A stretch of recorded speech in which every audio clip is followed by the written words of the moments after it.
Olá pessoal, vamos aqui dar início a uma simulação de como que funciona um capacitor, certo? Como vocês podem estar observando aqui, certo? Ao observar esse circuito, temos a seguinte configuração: temos uma bateria que ela pode assumir um valor de 1,5 V ou menos 1,5 V, certo?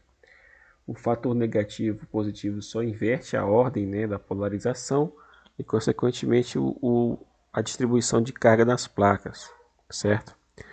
Ou, de uma forma mais simples, inverte o sinal da corrente, né? Somente isso. Então temos aqui o seguinte: temos a carga da placa superior, vamos colocar aqui, e temos a energia armazenada aqui também, certo? Lembrando que a energia, ela significa o quê? Ela significa o quê?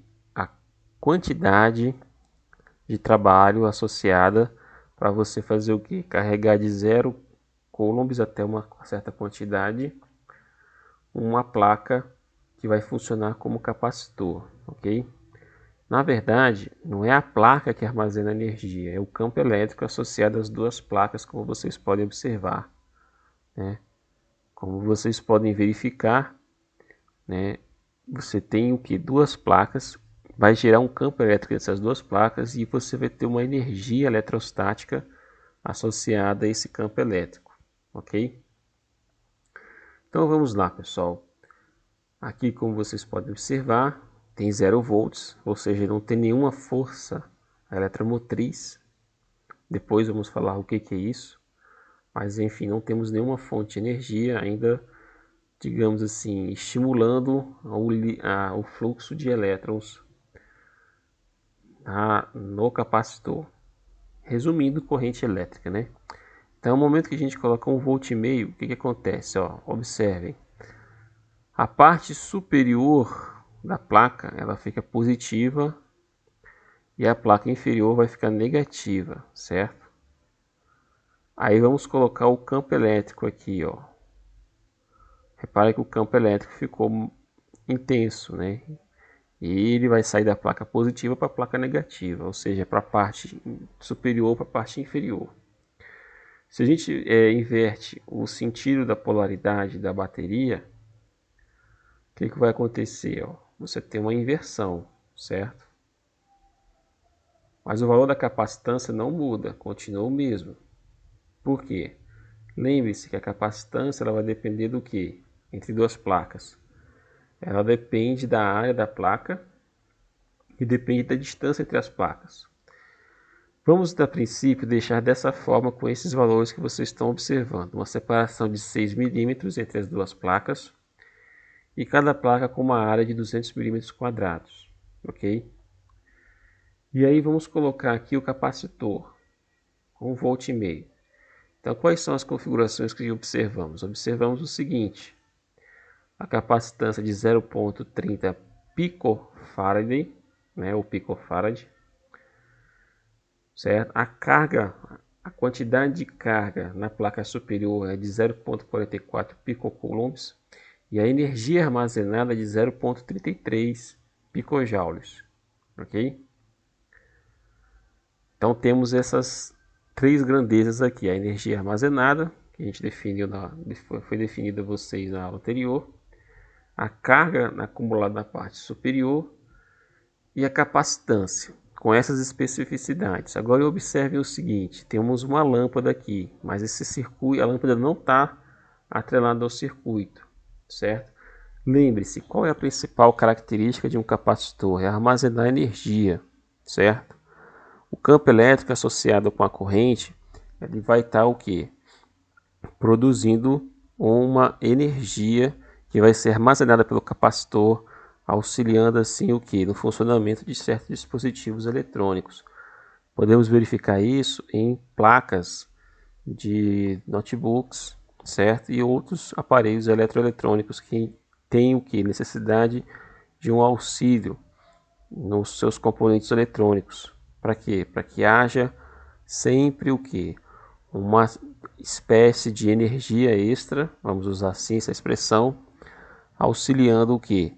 a alimentação do circuito elétrico, na qual se verifica a presença de um capacitor, ok? Então vamos lá. Vamos agora desconectar esse capacitor da bateria e vamos atrelar ele à lâmpada, como vocês estão observando. E prestem atenção no tempo de duração do brilho dessa lâmpada.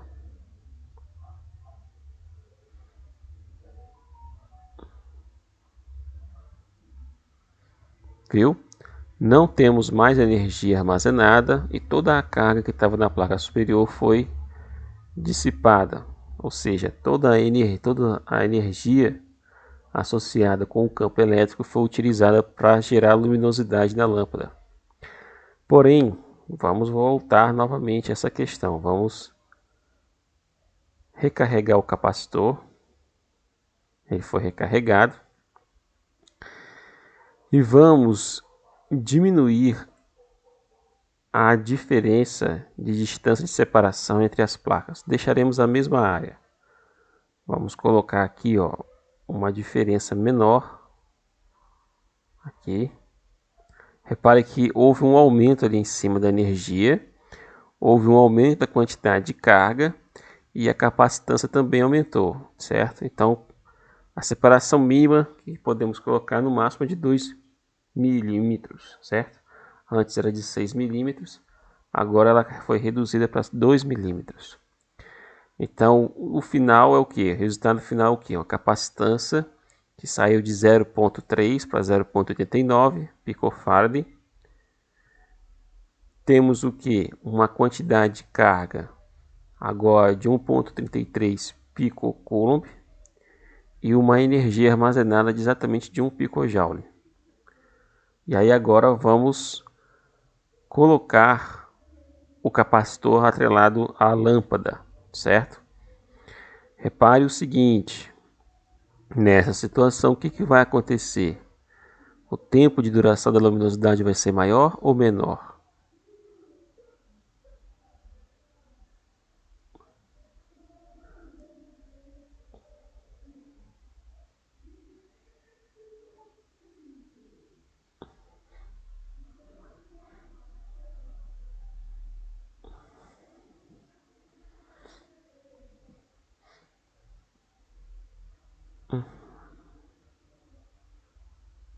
Repara que foi bem maior o tempo de duração da luminosidade da luz produzida pela lâmpada nessa situação, certo?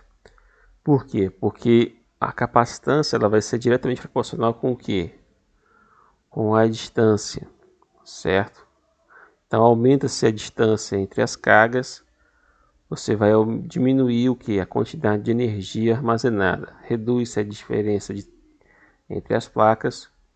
O que acontece? Você aumenta a quantidade de energia, consequentemente fazendo o que? Um aumento da área, você vai acumular mais energia, certo? Então, como que você faz para ter a maior eficiência de um capacitor? Você aumenta a área do capacitor, das placas, né, desse capacitor, e reduz o espaço entre eles, o máximo que puder.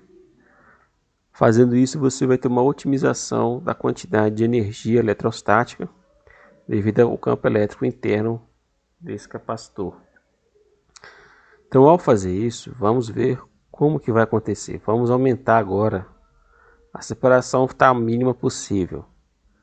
Agora vamos aumentar a área o máximo possível, que é o dobro, certo? A capacitância aumentou agora para 1,77 picofarads.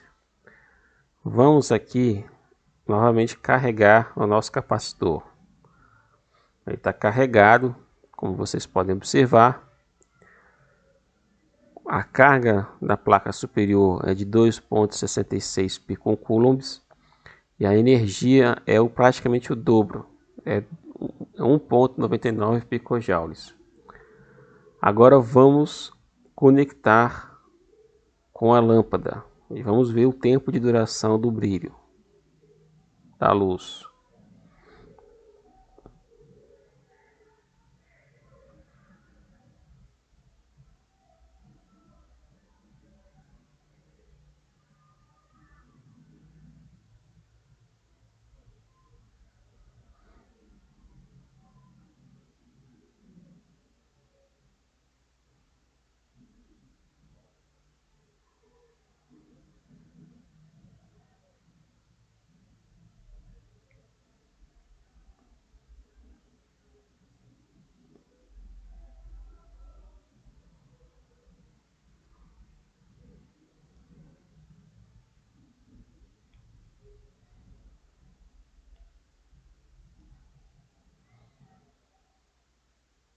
Pronto, finalizou. Repare que o tempo foi bem maior em relação aos outros dois casos, porque você aumentou a área de contato, então você conseguiu acumular mais cargas e, consequentemente, ao intensificar o campo elétrico e, por fim, aumentar a energia eletrostática associada com esse campo dentro do capacitor. Então, pessoal, isso aqui é uma simulação de capacitor, né? Uma coisa bem simples, mas de grande ajuda para fazer uma compreensão bem, bem intensa, né? Bem detalhada de como que é o capacitor, quais são os princípios físicos e, consequentemente, o objetivo dele. Então, pessoal, terminarei essa simulação por aqui e até a próxima aula.